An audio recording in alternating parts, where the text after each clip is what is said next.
Here are some variations that you can do on the ostinato pattern of "O Be Swift to Love." So this left hand starts out with, that's the original pattern.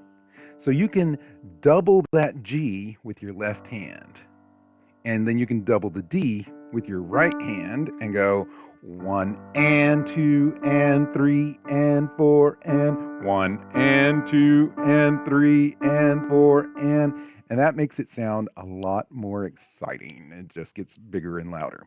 Another thing you can do when you notice that, here, let's look at it this way. When your right hand normally plays a D and a G and then switches to C and F. Now, when I was doing my D, G, D, G, G, D, D, D, D, G, D, I've got that D happening. If I added a G, then my thumb and my number 2 down here, they're playing a D and a G. It's the same 2 notes that are happening here. So you can take this pattern with the double D's and add a G to it, and you've got this part of the pattern. Then, if you wanted to have a more exciting version of that part of the pattern, then you can take that D with the added G and move everything down 1 white key step to that in the next measure. So you get 1 and 2 and 3 and 4 and 1 and 2 and 3 and 4 and 1 and 2 and 3 and 4 and 1 and 2 and 3 and 4 and. So that's one variation that you could do. So, well, you had the first one. Just always staying on the D's. And then the next one is add the G and move your hand back and forth every other measure to imitate the.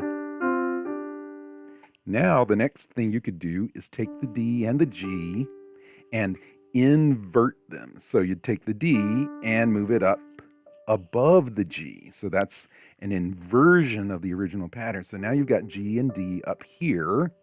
The inversion of C and F looks like this. Instead of using C4, I'd use C5, but my F is still in the same place. So now I've got this. And doing that sounds like.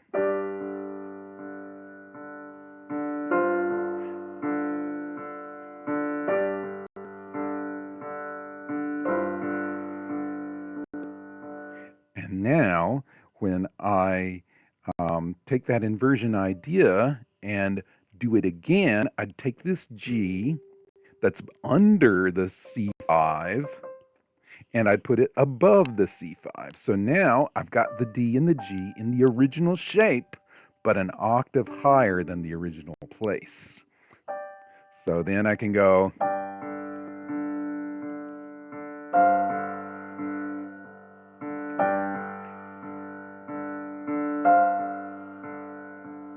And then you can take that idea of using an inversion here and then flipping it, then flip it again to the original shape, then flip it again,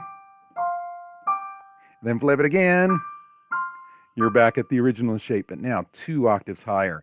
And that slow change makes it a progression that's interesting to the listener and can build excitement, or it can fade out. Like if you could have it get louder and louder if you wanted to build excitement, or you could have it get quieter and quieter as you wanted to have the sense of fading out. So you could go.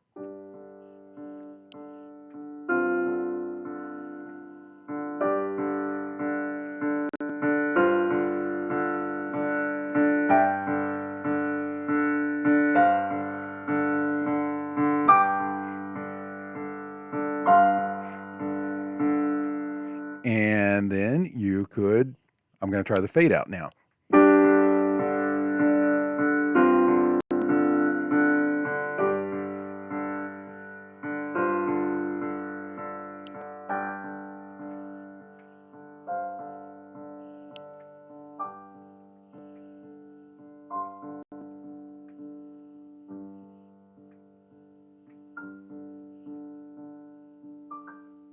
So that could either be a lead up to a dramatic moment or a fade out to a gentle ending.